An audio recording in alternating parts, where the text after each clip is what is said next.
அவர்கிட்ட குருநாதர்கிட்ட பழகினவங்க என்ன செய்வாங்க தெரியல. அவர் எனக்கு இந்த சக்தி கொடுத்தாருன்னா நான் கோயிலை கட்டுவேன், அதை கட்டுவேன், இதை கட்டுவேன். நிறைய பேர் எனக்கு அது வேணும் இது வேணும் கேட்டு இருந்தவங்க தான் இருக்கிறாங்களே. இன்னைக்கும் எனக்கு கொடுத்தாருன்னா பெரிய கோயிலை கட்டுவேன், அதை கட்டுவேன், இதை கட்டுவேன். மனசுல வேணும். நம்ம கேட்டது யார்கிட்டையும் கேட்டலையே. கெட்டது அவர் தான் கெட்டாரு, தான் கெட்டாரு. நான் கெட்டதாக எனக்கு தெரியும். எனக்கு என்ன தெரியும்? எத்தனையும் நடக்குது அப்படின்னா எத்தனையோ அதிசயங்கள் நடந்துகிட்டு இருக்கு. தப்பா ஒண்ணு கெட்டது இல்லையா? அதிசயங்கள் தான் நடக்குதே தவிர நான் இதை செய்வேன் அதை செய்வேன் நம்மளால ஒண்ணும் சொல்ல முடியாது.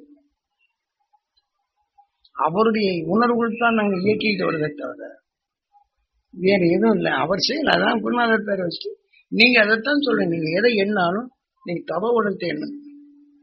அந்த குரு பீடத்தை அமைச்சிருக்கிறோம். அதை எண்ணும் போது அந்த உங்க சக்தியெல்லாம் எடுத்தானே உங்கள்கிட்ட பாய்ச்சி அதை எண்ணுங்க. சாமி விட்டுருங்க. சாமி சொன்னால் அந்த வழியில் நான் பெறேன் அப்படின்னு அதை என்ன போறோம். சாமி செய்வார் சாமி செய்வாருங்க இந்த நிலைக்கு மாறாங்க. சாமி காட்டிய அருள் வழியில் அந்த குரு பீடத்தின் அருள் வழியை நான் பெற முடியும், என் இருளை நீக்க முடியும். இந்த நிலை வரும்.